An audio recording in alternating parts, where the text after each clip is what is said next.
So here is a case study 1 of chapter chemical reaction equation. तो चलिए start करते हैं। Rishabh wanted to study the displacement reaction. Rishabh को displacement reaction के बारे में पढ़ना है। He knows that he need a metal and a salt solution of different metal. तो उसके लिए उसको पता है कि उसके लिए उसको मेटल चाहिए होगा और साथ ही उसको कोई एक सॉल्ट सॉल्यूशन चाहिए होगा। इसके लिए वो क्या करता है, he take a test tube 1 and test tube 2।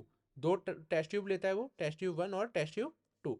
Out of which test tube 1 he place a copper wire. Test tube 1 में वो कॉपर वायर डालता है in the iron sulphate solution. यानी जो सॉल्यूशन है वो हमारा कौन सा, इधर आयरन सल्फेट सॉल्यूशन है।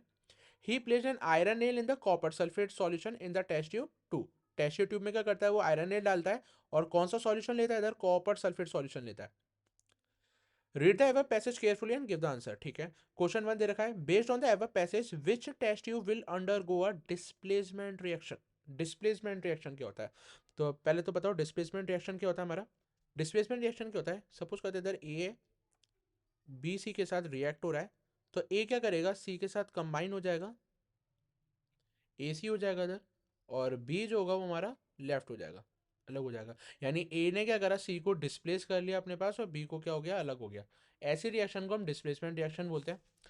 अब इधर आ जाते हैं हम टेस्ट ट्यूब 1 पे। ठीक है, तो उसके लिए हमारा टेस्ट ट्यूब 1 में हमारा क्या हो रहा है, टेस्ट ट्यूब 1 में उसने क्या लिया था, कॉपर लिया था। तो कॉपर का फॉर्मूला क्या होता है, सी यू होता है। कौन सा सॉल्यूशन था, आयरन सल्फेट सॉल्यूशन था। आयरन का क्या होता है हमारा, एफ ई होता है। तो एफ ई सल्फेट सॉल्यूशन का क्या होता है, एसओ फोर होता है। It gives out, C U किसके साथ डिस्प्लेस हो जाएगा, एसओ फोर के साथ हो जाएगा। तो इधर हो जाएगा सी यू एसओ फोर प्लस क्या बचा हमारा, एफ ई बचा। सेकेंड टेस्ट ट्यूब में अगर हम देखें, सेकेंड टेस्ट ट्यूब में हमारा क्या हो रहा है, तो इधर हम इन्होंने लिया आयरन नील यानी एफ ई। आयरन का क्या होता है, एफ ई होता है। सॉल्यूशन हमारा कॉपर सल्फेट, यानी कॉपर का सी यू और सल्फेट का क्या हो जाएगा, SO four. Gives out, F E किसको डिस्प्लेस करेगा, एसओ फोर के साथ करेगा डिस्प्लेस, तो एफ ई एसओ फोर हो जाएगा प्लस एफ ई हमारा क्या, अब हमारा क्या बचेगा, सी यू बचेगा। तो सी यू इधर हमारा रेजिड्यू बच गया। अब ये हमें समझना है कि ये दोनों करेक्टर रिएक्शंस, तो इसमें जो टेस्ट ट्यूब 1 वाली रिएक्शन है ना, ये हमारी गलत है। यानी जो कॉपर है ना, वो एसओ फोर को डिस्प्लेस नहीं करेगा इधर। क्यों नहीं करेगा, उसका रीजन ये है क्योंकि copper is a less reactive than the iron. इसलिए कॉपर सल्फेट को एक्सेप्ट नहीं कर सकता इधर से। कॉपर है ना, एक तरीके से ऐसा समझ लो कि कॉपर जो आयरन से क्या एसओ फोर को नहीं छीन सकता है, क्योंकि ये लेस रिएक्टिव है देन द आयरन। हाँ, अगर इससे टेस्ट ट्यूब 2 की बात करें, तो एफ ई एसओ फोर को ले सकता है क्या, सी यू कॉपर से, बिल्कुल ले सकता है। क्यों ले सकता है, उसका ये रीज़न है कि जो एफ ई है ना, वो ज़्यादा रिएक्टिव है देन कॉपर। तो एफ ई इधर से एसओ फोर को कंज्यूम कर सकता है, एक्सेप्ट कर सकता है। इसलिए ये रिएक्शन हमारी सही है, तो इसका आंसर हो जाएगा हमारा टी टू। सेकेंड क्वेश्चन आता है, identify the balance chemical equation for reacting take place in test tube 2। तो टेस्ट ट्यूब 2 का तो अभी हमने लिखा था F E plus C U S O four, तो ये हो जाएगा इसमें option C correct. State the change that is observe in T two. अब इसमें टेस्ट ट्यूब 2 में हमारा क्या चेंज देखने को मिल रहा है, तो ये पता होना चाहिए कि जब भी हमें ना आयरन नील कॉपर, कॉपर का सॉल्यूशन का जो कलर होता है ना, वो ब्लू होता है। और जैसे ही हम इसमें आयरन नेल डालते हैं, आयरन जैसे इसके अंदर हम डालते हैं ना, तो उसका जो कलर होता है वो ग्रीन होने लगता है। कैसे होने लगता है, ग्रीन होने लगता है। साथ ही में ये जो नेल है, इस पे ब्राउन कलर का अपेयरेंस देखने को मिलता है। ये चीज़ को ध्यान रखना। कॉपर का याद रखना, कॉपर कैसा सॉल्यूशन होता है, कॉपर सल्फेट का कौन सा सॉल्यूशन होता है, कैसे कलर का होता है, ब्लू कलर का होता है। जैसे इसमें आयरन नेल डालते हैं वो ग्रीन कलर का हो जाता है, और जो नेल है वो ब्राउन कलर के में चेंज होना स्टार्ट कर देती है। इट मीन्स इसमें आंसर हमारा कौन सा हो जाएगा, बी वाला हो जाएगा। The blue colour of C U S O four, C U S O four का कैसा कलर होता है, ब्लू कलर का। It change into the light green colour of S O four. धीरे धीरे वो क्या करता है, लाइट ग्रीन में वो चेंज होने लगता है। ठीक है, अच्छा, साथ में इसमें अच्छा सी वाला भी ऑप्शन दे रखा है। Okay, brown coating of copper is obtained on the iron nail. हाँ, आयरन नील पे ब्राउन कलर की कोटिंग आने लगती है, बिल्कुल आने लगती है। जैसा भी बताया, आयरन नील में ब्राउन कलर की कोटिंग आती है, तो इसका मतलब इसमें डी वाला ऑप्शन करेक्ट हो जाएगा। बोथ बी एंड सी हो जाएगा। ठीक है, नेक्स्ट चलते हैं आगे क्वेश्चन पे। What will happen if the zinc wire is use in place of copper wire in T one. Okay, test tube 1 में बोला हुआ है कि अगर जिंक वायर यूज हो तो, यानी अगर इसमें कॉपर वायर की जगह पे हमने क्या ले लिया, इधर कॉपर वायर ना लेके हम इधर क्या लेंगे, हम जिंक वायर लेने वाले हैं। जिंक वायर अगर लेते हैं तो क्या होगा, ठीक है, जिंक वायर लेने के साथ रिएक्शन हमारी बदल जाएगी, बिल्कुल बदल जाएगी। तो अब जो रिएक्शन होगी हमारी कैसी हो जाएगी, जिंक है तो जेड एन, सॉल्यूशन है हमारा आयरन सल्फेट सॉल्यूशन यानी F E S O four, gives out Zn किसके साथ हो जाएगा, SO4 के साथ हो जाएगा, यानी ZnSO4 प्लस क्या बचेगा हमारा, Fe बचेगा। क्या ये रिएक्शन सही है? बिल्कुल सही है, because zinc is more reactive than iron, तो ये रिएक्शन हमारी बिल्कुल सही है। अब इसमें आता है option, it will produce a zinc sulphate solution and copper metal. अब हमारा जो निकल के आया, प्रोड्यूस किया हुआ हमारा जिंक सल्फेट हुआ है और आयरन हुआ है, यानी जिंक सल्फेट सॉल्यूशन तो हुआ है पर इसमें कॉपर मेटल है, तो कॉपर तो नहीं हुआ है, आयरन हुआ है, यानी ये ऑप्शन बी करेक्ट हो जाएगा कि जिंक सल्फेट सॉल्यूशन आया हमारा, आयरन मेटल आया, तो ऑप्शन बी हमारा करेक्ट है। फिफ्थ पे चलते हैं, what will happen if a silver nitrate is use in place of iron sulphate in T1। अच्छा, दोबारा अगेन कंडीशन दी गई है कि T1 में इस बार हम क्या लेंगे, सिल्वर नाइट्रेट यूज करेंगे, यानी ना कॉपर वाया ना कुछ, अब क्या ले रहे हैं हम इसमें, सिल्वर नाइट्रेट लेते हैं। ठीक है, तो सिल्वर का हमारा क्या फॉर्मूला होता है, सिल्वर का हमारा होता है Ag। नाइट्रेट का हमारे पास फॉर्मूला क्या होता है, नाइट्रेट का होता है हमारे पास NO3 होता है। ठीक है, तो रिएक्शन बना लेते हैं हम इसमें, तो इसका रिएक्शन होगा, तो इधर हम लिख लेते हैं AgNO3 का रिएक्शन हो रहा है इन प्लेस ऑफ आयरन सल्फेट। अच्छा, आयरन सल्फेट की जगह पे लिया, यानी इधर हमारा यूज क्या हो रहा है, कॉपर वायर ही हो रहा है, तो इधर कॉपर वायर ही लेंगे Cu।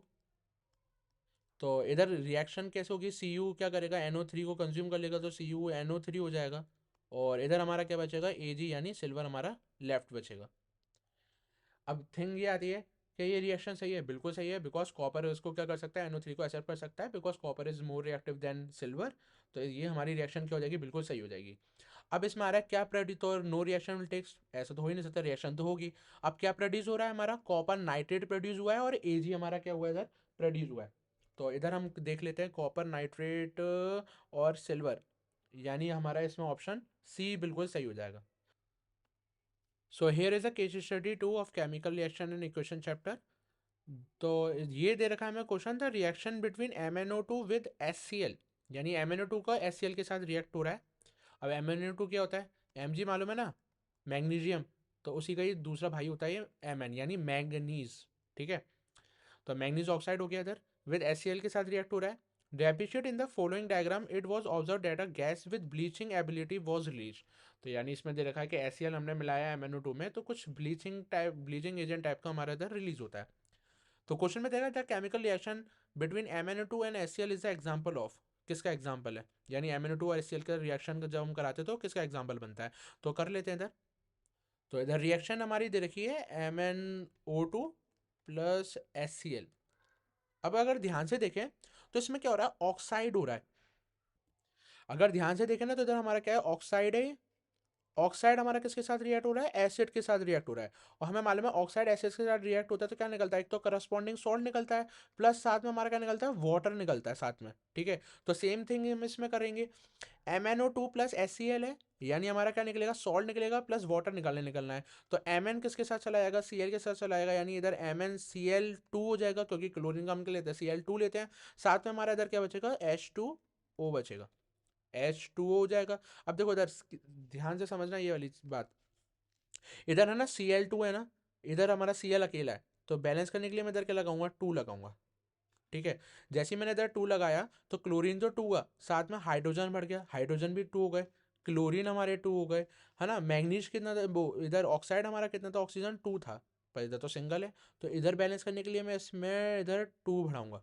जैसे ही मैं इधर 2 बढ़ाऊंगा तो हाइड्रोजन बढ़ जाएगा, अब हाइड्रोजन कितने हो गए, 4 हो गए, यानी हाइड्रोजन बढ़ाने के लिए मैं इधर क्या करूंगा, मैं 4 करूंगा।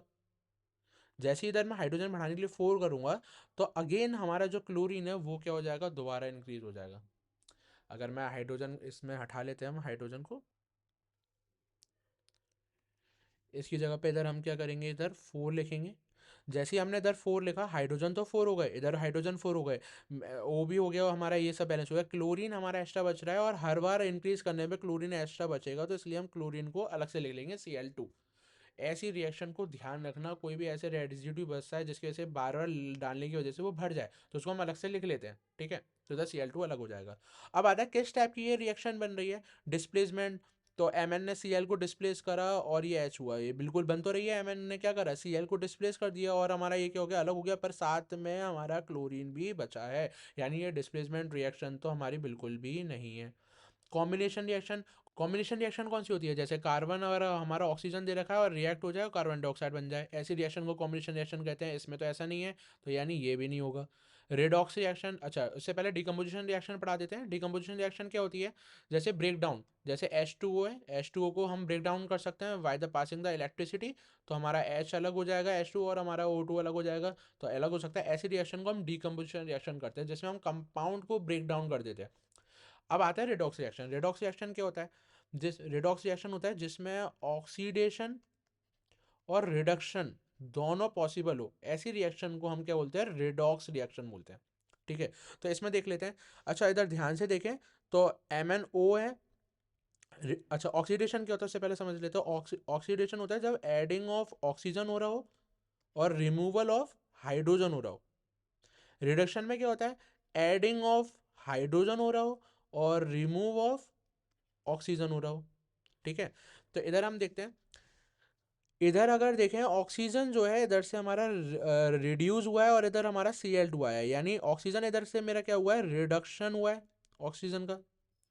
अच्छा H के साथ अगर हम इधर देखें तो H के साथ इधर हमारा O लग गया है। H के साथ इधर क्या हुआ, हमारा O लग गया, यानी इधर हमारा क्या हुआ, ऑक्सीडेशन हुआ है। यानी दोनों रिएक्शन देखने को मिल रही है, इट मीन्स ये कौन सी रिएक्शन हो गई, हमारी रेडॉक्स रिएक्शन हो गई। कौन सी रिएक्शन हो जाएगी, रेडॉक्स रिएक्शन हो जाएगी। ठीक है, सेकंड क्वेश्चन की तरफ चलते हैं। In which of the following question the observation represent the correct statement, तो करेक्ट कौन सा अभी अभी हमने लिखा है, MnO2 4HCl वाला लिखा है, जिसमें Cl2 हमारा बच रहा है, तो इसमें हमारा आंसर हो जाएगा ए वाला।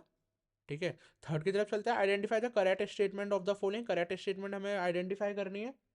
तो इसमें हमारा क्या हो जाएगा, दे रखा है MnO2 is getting reduce whereas HCl get oxidised, तो MnO2 हमारा रिड्यूस हो रहा है, बिल्कुल हो रहा है, अभी हमने बताया था MnO2 क्या हुआ है, रिड्यूस हुआ है, और HCl क्या हुआ है, ऑक्साइड हुआ है, तो यानी ए वाला इसका ऑप्शन करेक्ट हो जाएगा। In the above discussion reaction name the reducing agent, reducing agent का नाम देना है। रिड्यूस कहाँ से हुआ है, हमारा HCl से रिड्यूस हुआ है ना, HCl से हुआ है, यानी इसमें आंसर HCl हो जाएगा। What will happen if take dry HCl gas instead of aqueous solution of HCl। अब क्वेश्चन आता है, अगर मैं HCl को ना ये अभी लिक्विड फॉर्म में, डिल्यूट फॉर्म में है, इसकी जगह पे अगर मैं ड्राई HCl लेता तो क्या होता, क्या रिएक्शन पॉसिबल हो पाती, क्या रिएक्शन बिल्कुल होता, रिएक्शन होती, सेम रहता, reaction rate will be remain the same. कैसी रहती रिएक्शन, बिल्कुल सेम रहती, कुछ भी डिफरेंस नहीं आता। क्यों, हमारा ऑक्साइड तो हमारा HCl के साथ रिएक्ट हो रहा है ना, बिल्कुल। हमारा ड्राई लें या कैसे भी लें, हमने एसिड तो लिया है ना, और ऑक्साइड जब भी एसिड के साथ जाएगा तो हमारा सॉल्ट और वाटर बनेगा, यानी रिएक्शन तो रहेगी, तो हमारा क्या रहेगा, सेम रहेगा। एसिड तो हमारा लिया है ना, तो reaction rate will be remain the same, ये इसका आंसर हो जाएगा। तो ये दो केस स्टडी थी इस वाली वीडियो में। आगे की वीडियोस में मैं और केस स्टडी लाऊंगा इसी टाइप की, तो वीडियो को लाइक करना, चैनल को सब्सक्राइब कर लेना, मैं जल्दी जल्दी केस स्टडी लेके आता रहूँगा।